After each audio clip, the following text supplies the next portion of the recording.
This is Intuit, the company behind TurboTax and QuickBooks. Within the past year, this stock touched about $807. Today, about $316, cut in half and then some, down roughly 60%. So the whole internet's saying the same thing. Great company, finally on sale. And maybe. But here's the trap. A stock that's fallen this far looks cheap by default, and looks cheap and is cheap are two very different sentences. So we're going to run the real numbers and let the model ask the uncomfortable question the crowd's skipping right past. The deal you've been waiting for, or a falling knife that just looks like a bargain? Let's scout it. A big drop plays a trick on your brain. The lower the price, the more it feels like a bargain. But cheaper than it was, and actually cheap, are two different sentences. So we do this in 4 moves. Meet the business and the one crack under the surface. Run the health check. Then the big one. Is the stock actually cheap now or just less expensive? And the chart to time it. The meter fills as we go. The final call waits till the end. And the ground rule never moves. This is information, not advice. You make the call. So who is Intuit? You already know them. Even if you don't know, you do. TurboTax at tax time. QuickBooks if you've ever run a small business, Credit Karma for your credit score, Mailchimp for email marketing.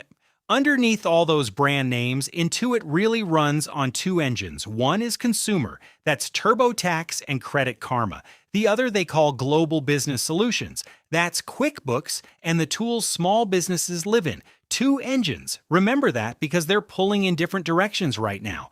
Now, why is it in the news? 2 months ago, Intuit reported its spring quarter, and on the surface, strong. Total revenue up 10%, around $8.5 billion in one quarter, and they actually raised their forecast for the year. Just quick, honest footnote, and this matters for what's on your screen. This is the tax season quarter. TurboTax's revenue is concentrated in the January and April quarters, so the mix you're about to see is lopsided toward TurboTax for this quarter. It's not how the company splits over a full year. With that caveat, here's the spring mix. About half the quarter is TurboTax. Roughly another 38% is the QuickBooks side. Credit Karma, a slice. And here's the engine that's actually humming. That QuickBooks business, Global Business Solutions, grew 15%. The online piece of it, 19%. QuickBooks Online Accounting, 22%. So the small business engine is running hot. Hold that. Because here's the crack. The other engine, TurboTax, is where the worry lives. Intuit guided TurboTax revenue up about 7% this year? Fine, but look under that number. They expect total TurboTax online units, the whole base, free and paid, to actually shrink down about 2%, and their share of e-filed returns to slip about a point. Now the nuance that matters, paying units are guided up about 2% and revenue per customer up about 11%. So it's not everyone's fleeing. It's this, the free, do-it-yourself top of the funnel is thinning out, while the people who pay more and lean into the assisted expert help versions. Richer mix, narrower top. That can absolutely work, but it's a different story than more people love TurboTax every year, and that is the debate the whole stock is having with itself. And on the same day as those results, this Intuit said it's cutting about 17% of its workforce and pulling back investment in some areas, including Mailchimp. A big reset. Management frames it as sharpening focus. The market heard the growth story is changing. A few weeks later, one Wall Street shop, Stifel, cut its rating to hold, worried about slower long-term growth. So that's the setup, a company posting double-digit growth on the top line while quietly telling you its tax engine is selling to fewer people and reshaping itself around it. 2 engines, QuickBooks running hot, TurboTax leaning on price over people, real growth, real questions. So is the machine underneath actually healthy? Let's run the check. Before I touch the price, I run the business through a quick health check. Think of it as a physical, a few vital signs over 1, 3, 5, and 10 years. So you see the trend, not just today. Before I show you the grade, take a guess. Elite company or just okay? A B, 84 out of 100, solidly high quality. And notice the label the model tax on. Good business. Watch the valuation. Underline that second half. It's the whole back end of this video. First, let's see why it earns the good. Start with the top row. Return on invested capital. Plain English. It's the efficiency score. For every dollar the business ties up, how much comes back? North of 10 is good on this card. Intuit runs in the mid-teens on the latest year, up near the mid-20s across the decade. That's a strong number, and it makes sense when you think back to a minute ago. QuickBooks doesn't sit on a shelf that runs a company's books. That's sticky, and sticky businesses tend to earn returns like these, though this row is the app's efficiency read, not proof of a moat on its own. Don't read one green row as the whole verdict. It's a snapshot, not the case. Keep going. Latest year, revenue up around 16%. Earnings per share faster, around 30%. And free cash flow, the cash left after the bills and the capital spending, up around 32%, and positive every single year for a decade. So the raw engine's strong. Revenue compounding in the mid-teens, a decade of real cash. That part's not up for debate. Hold that gap, though, earnings growing about twice as fast as sales. We're about to see why it's not quite the free win it looks like. Now the yellow flags, and here's where I earn your trust, because the model waves too, and I'm naming both. The bigger one, share count. The model scores it 3 out of 10 and calls it, its words, material dilution. Plain English, Intuit hands out a lot of stock, mostly to employees, and every year that quietly slices everyone's piece a little thinner. It's the classic tech company tax, and the scorecard is docking it hard. And that's the gap I told you to hold. Earnings per share growing faster than sales, that's happening despite the extra shares, not because of fewer. Margins in the business are doing the lifting, while dilution pulls the other way. The softer flag, growth in book value per share, the company's net worth per share, is slipping too. Why exactly, this view won't say, and I'm not going to invent a reason. Neither's a 5-alarm fire, but they're the 2 rows pointed the wrong way on an otherwise strong card, so they go on the watch list, and you check them against the filings. You name every yellow light, not just the greens. Strong returns, fast earnings, a decade of real cash, a sticky product, with 2 yellow flags we said out loud, real dilution and softening book value per share. On quality, still a green, but a green with asterisks. The business is good, just not spotless. Okay, great business. Now the question that decides everything. After a 60% crash, is it finally cheap? And this is exactly where the falling knife trick lives. Watch. First, the number everyone points to. On next year's expected earnings, Intuit trades around 11-12 times. And measured against its own history, the model tags that as cheap. Slow down. Cheap versus its own past is a cross-check, not the answer. This is where most people stop.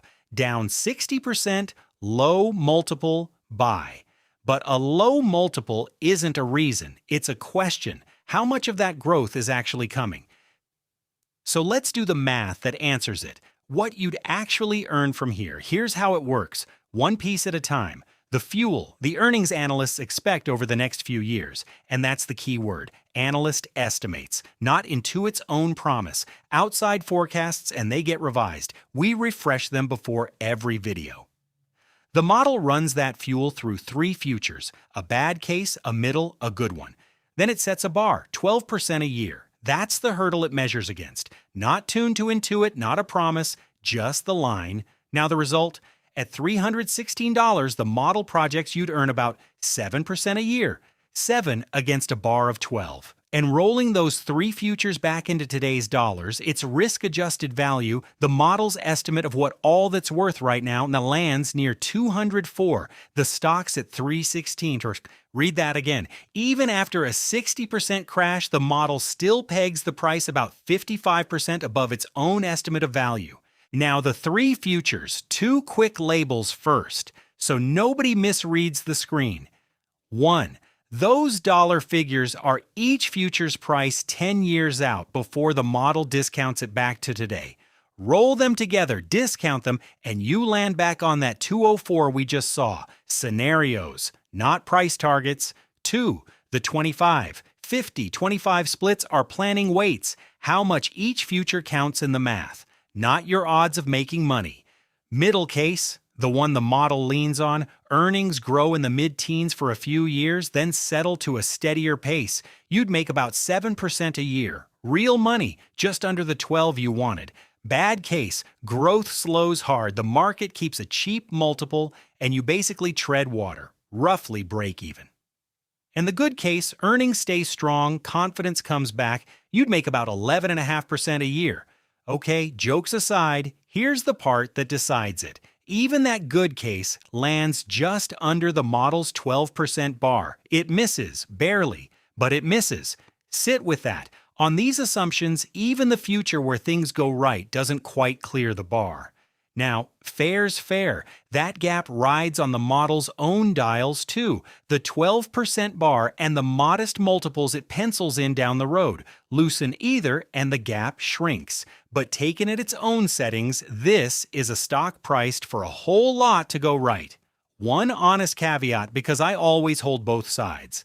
That whole read leans on the growth estimate. Analysts see earnings compounding from about $24 a share this year toward the mid-30s by the end of the decade. We refresh that number before every video. So if Intuit re-accelerates, QuickBooks keeps ripping, Credit Karma scales, the AI tools actually lift prices, the math improves, and this picture changes. The model runs that near-term estimate for its window, then a slower, steady pace after. Nobody should paste one hot year across a whole decade. The twist, a cheap-looking multiple that still isn't cheap enough. On the model's numbers, even the upside case misses the bar, and the price sits well above the model's value.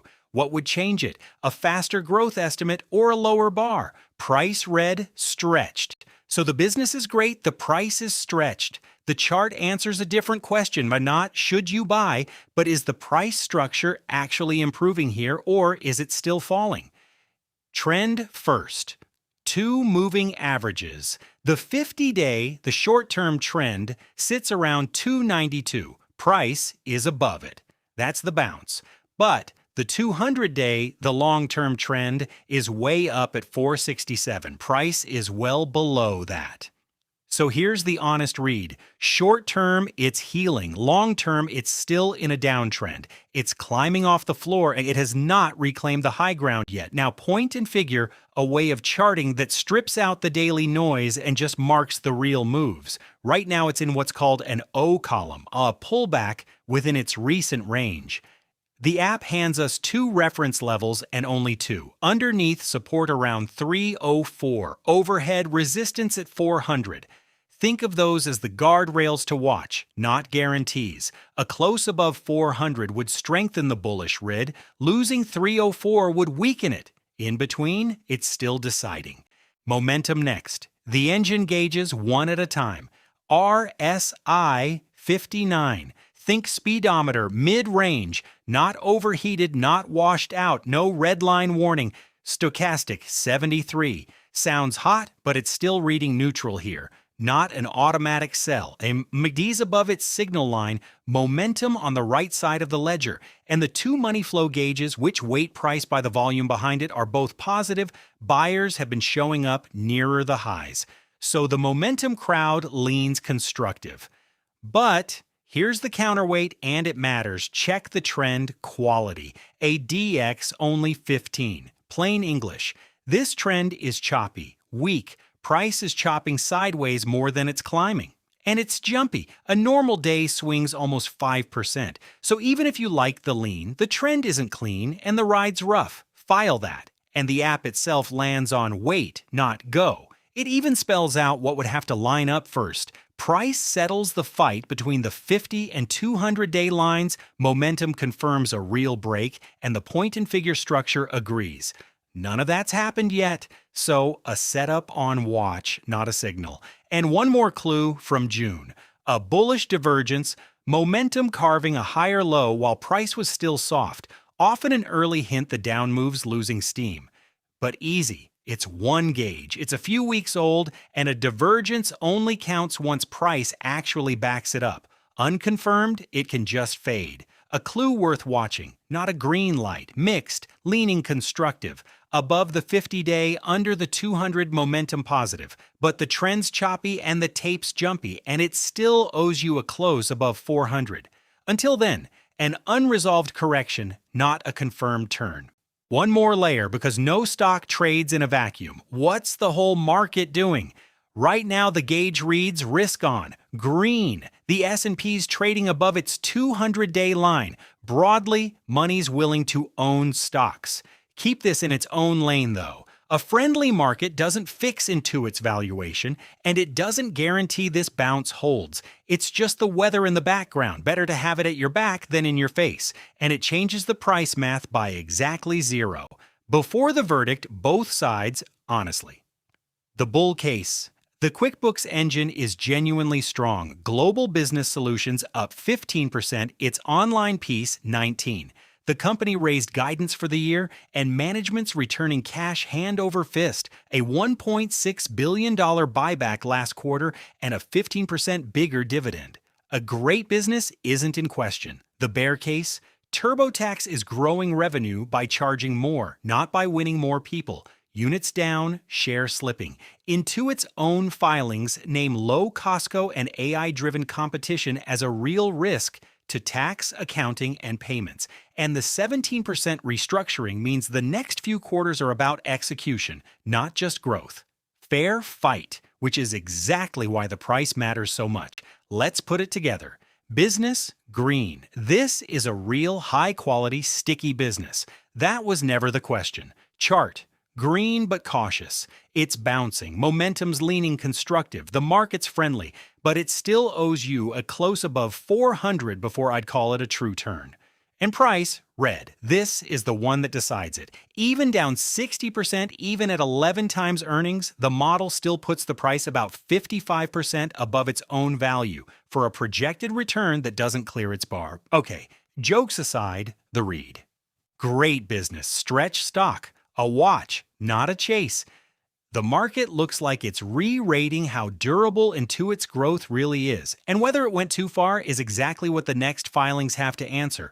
A wonderful company can still be a rough investment if you pay too much for it, and on the model's math, at today's price, you're still paying up. That's my read, not advice. The whole point is you can run this play yourself on the next one. So what am I watching to change my mind? 3 things.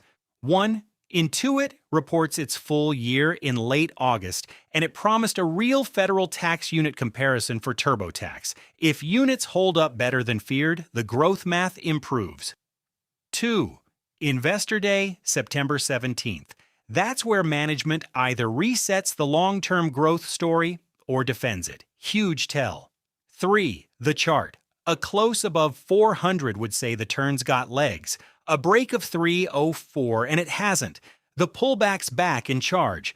Watch those 3, and you're reading the exact same signals I am. One last thing, and I mean it. This is information, not financial advice. It's a model's odds read, and my analysis, not a buy or sell button, and definitely not a promise about a price. Do your own homework, and if it's real money, talk to someone licensed. If this helped you see past a scary chart, subscribe so the next one finds you. And drop a ticker in the comments. Something crashed, something ripped, something you can't figure out. Drop it and I'll scout it next. I read the comments. See you on the next one.